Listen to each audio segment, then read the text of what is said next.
Making a signet ring from items that you own is a regular request, and this video shows you the process involved. It's a lovely way to create a family ring, retaining the sentimental value of the items used to create it. The first step is to create the moulds, which the master pattern is inserted into. The mould consists of two interlocking rings, both filled with investment, which is like sand, and it's mixed with a small amount of oil to make sure it maintains its structure.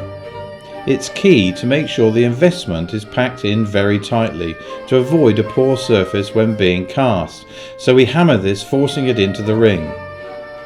Using a steel rule, you can take the surplus investment away, leaving a smooth surface. We add talcum powder to the top of this so that the two halves of the mould don't stick together. Adding the master pattern, in this case a wax one, is the next step. You have to push this very carefully halfway into the lower ring. The master pattern can be any shape and design, but I've used a standard signet ring in this video. Attending to the imperfections is crucial so that when the second half of the mould is added, it doesn't cause any problems later on. Once we are happy with the lower mould, we can add the top ring and repeat the process of filling it with investment.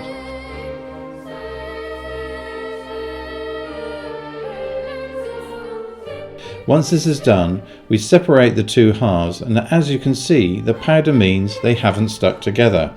The tricky bit is removing the master without breaking the investment, so by pushing very gently from all sides loosens it enough to lift it out.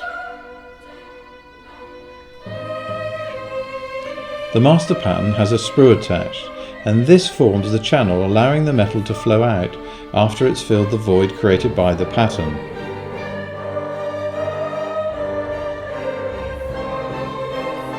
We then make a bigger hole in which to pour the metal. This connects to the largest part of the ring, in this case its head. This enables the hot metal to fill the mould as quickly as possible.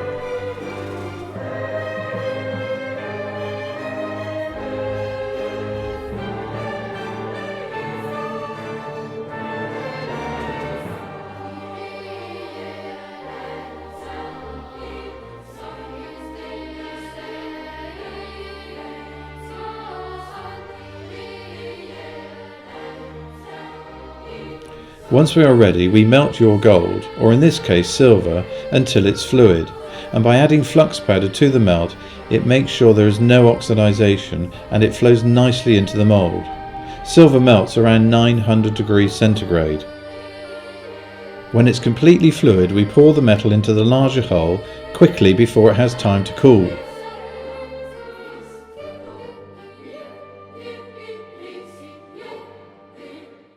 Splitting the mould apart reveals your casting with a sprue at both ends, which shows that the metal has flowed right through the mould.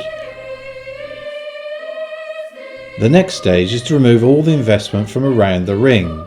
It's still hot, so you have to be careful. Once cleaned, we heat it again and let it sit in acid to clean off all the oxides left when it was cast. It's then ready for fettling, which is a trade term for cleaning the casting up. This is done by cutting off the sprues and with a series of files ranging from coarse to smooth, where we remove the rough surface. You will have noticed to cast one ring you need more than the final metal weight to allow for the sprues as well as enough metal to refine the surface to the desired shape. Lastly, using emery paper, which removes the file marks ready for polishing. Generally, it's at this stage the ring would be hallmarked and then polished. Casting has been around for 5,000 years, so it's a well-worn process. This style of casting works well for simple shapes, as you can see, but for finer pieces we use the lost wax process, with sophisticated equipment that requires many skills to operate.